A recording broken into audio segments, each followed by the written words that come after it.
Hai good people, kali ini kita akan bahas tentang listrik statis. Bersama saya Mr. Freddy Handaka. Dan pelajaran kali ini tentang kelas 12 di fisika.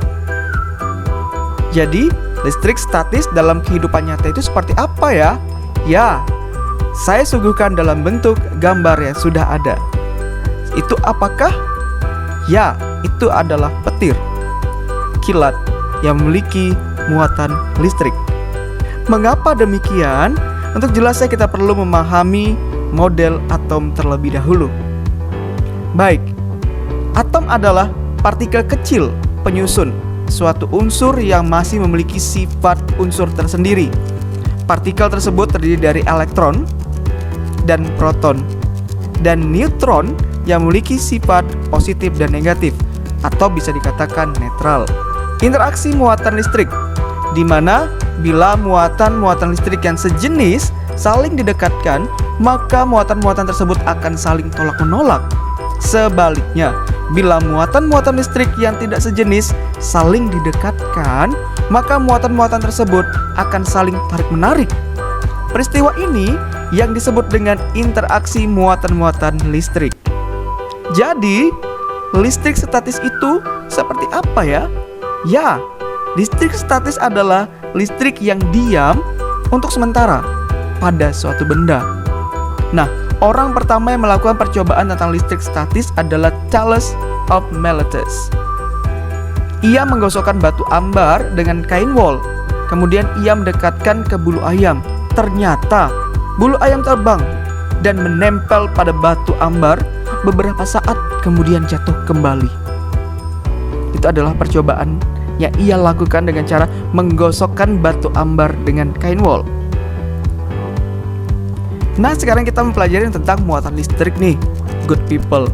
Muatan listrik itu merupakan bagian dari partikel-partikel yang membentuk atom suatu zat, di mana atom-atom zat terdiri dari beberapa partikel seperti gambar yang ada di layar Anda.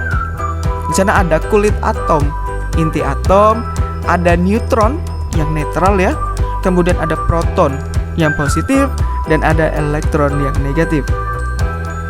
Baik good people, kita sekarang beralih ke hukum Coulomb. Jadi besarnya gaya interaksi antara dua muatan listrik dipelajari oleh Charles Augustin Coulomb, yang kesimpulannya disebut dengan hukum Coulomb yang kita ketahui saat ini, dengan bunyi sebagai berikut.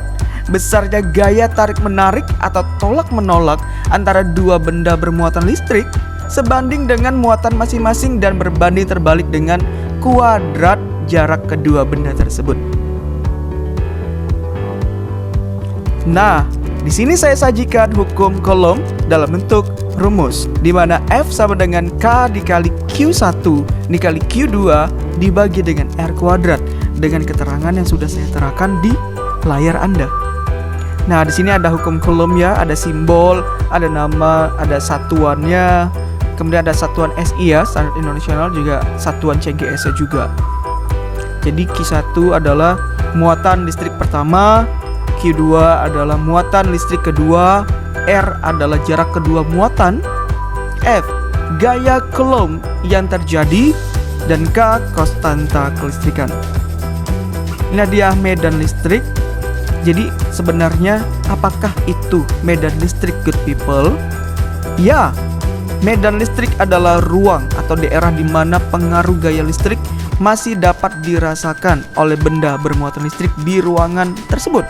Jadi medan listrik itu ditimbulkan oleh adanya garis-garis gaya listrik yang dihasilkan di sekitar muatan listrik tersebut.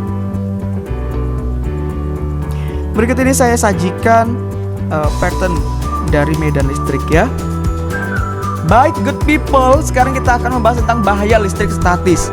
Apa sih bahaya listrik statis?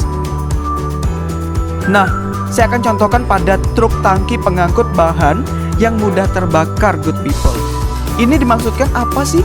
Kok dipasang rantai pada bagian bawahnya? Ya, ini dimaksudkan agar listrik statis yang timbul antara gesekan ban dengan jalan dapat dinetralkan good people, sehingga tidak membahayakan muatan tangki tersebut. Jadi sekarang kita sudah tahu manfaat dari rantai yang dipasang pada bagian bawah truk pengangkut bahan bakar. Penggunaan listrik statis biasa juga digunakan untuk pengecatan mobil. Supaya apa nih? Ya, supaya mobil dapat dicat dengan rata. Maka badan mobil diberi muatan listrik yang berbeda dengan muatan listrik pada cat.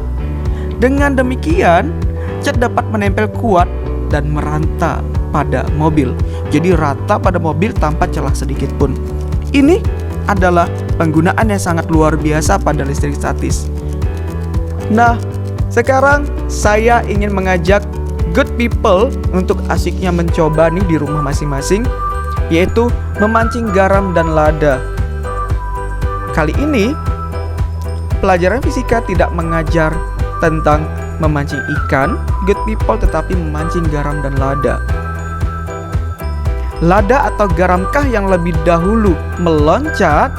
Silakan coba di rumah.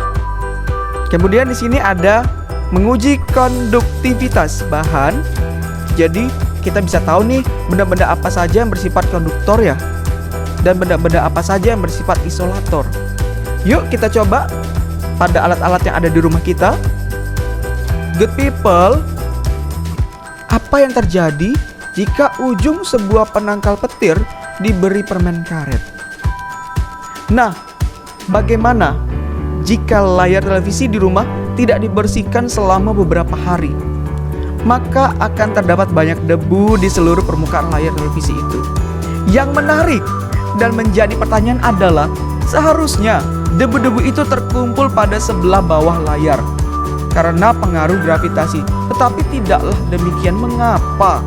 Yuk mari kita berpikir.